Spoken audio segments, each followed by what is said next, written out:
It's very nice to be back. I think Toastmasters is one of those places where you just can't get enough of. You can travel all over the world, but Toastmasters is really that one place where you can pretty much say whatever you want and people will still clap. So today, it's not going to be so much more about my speeches and my techniques, but it's mostly going to be about sharing. So I just came back from, like what Jennifer said, just a trip around Asia. I traveled to about 8, 9 countries if you count North Korea. I did a tour there. But this one is primarily in Japan. Has anyone here ever been to Japan? Hands up. Really? That's a lot of people. That's like 3 out of so many. And has anyone here ever wanted to go to Japan? Okay. So this is just one portion of Japan. It's called Mount Fuji. And I just want to quickly show you guys how the climb went. Do you guys, is that okay? Just a little bit of sharing? Okay. Yes or no? I'm still going to do it. Okay, so this is the overview of Mount Fuji. When I got to Japan, when I saw that, I was like, whoa, I'm climbing that. So before I get started, actually, this is me. I look cool. But this speech is going to be covered, it's going to be in 2 parts. So this first part, I'm just going to be covering how the climb went.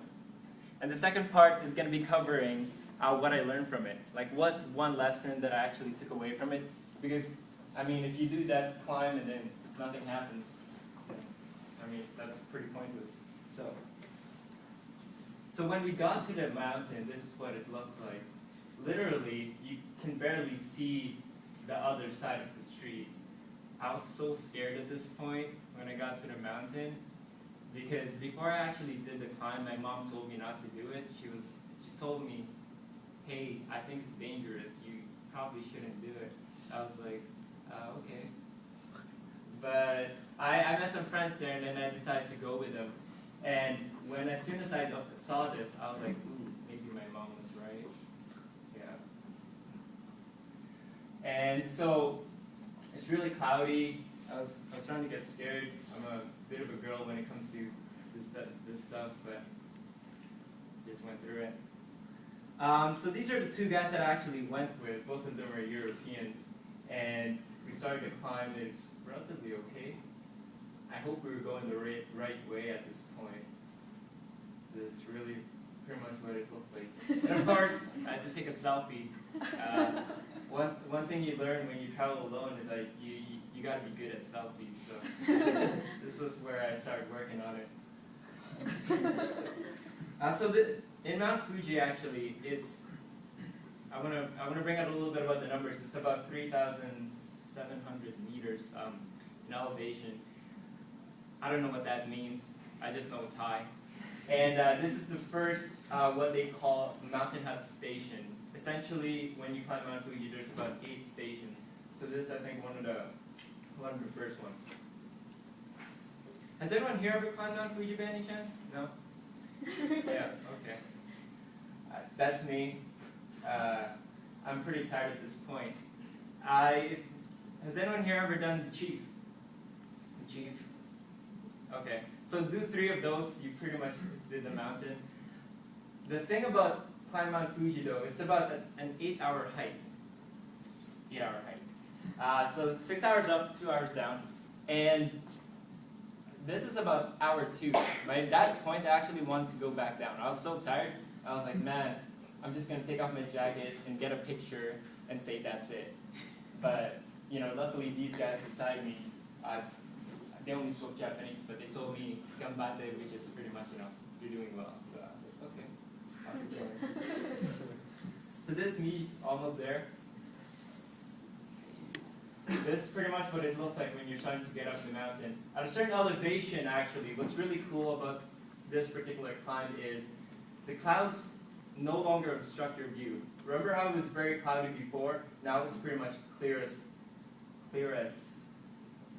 crystal clear.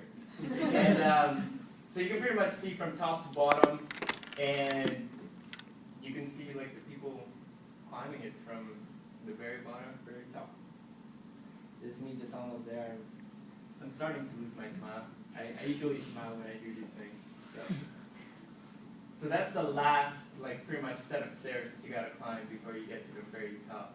And that's the crater, the side of the crater. I don't know why it's not the middle, but that's the side of the crater when you actually get to the top. That's the full view of the crater. This is the biggest crater I've ever seen in my life. Yeah. I don't know why I made that statement, but that's the biggest crater.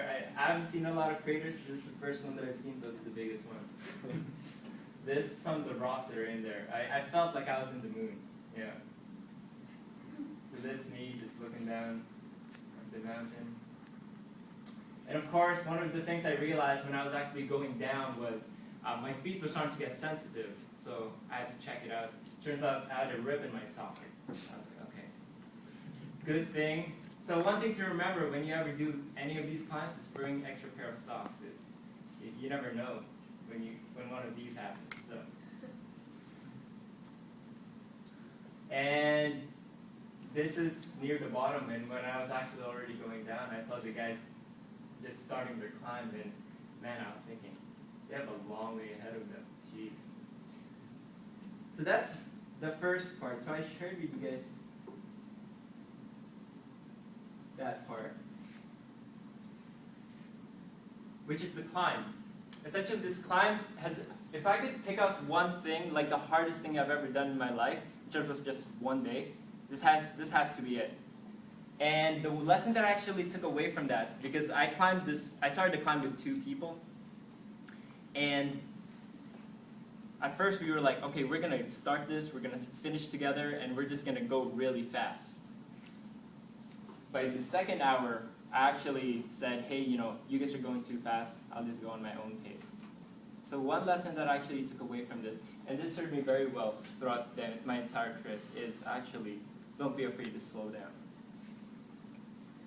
Sometimes, it's actually, one of the biggest lessons I learned here is the difference between quitting and slowing down. Most of the time in life, a lot of people will tell us, hey, you just gotta speed up. You gotta be faster, you gotta be stronger. Faster, stronger, make it better. And at hour 2, I was like, hey, you know what? You guys are too fast. This is too hard for me.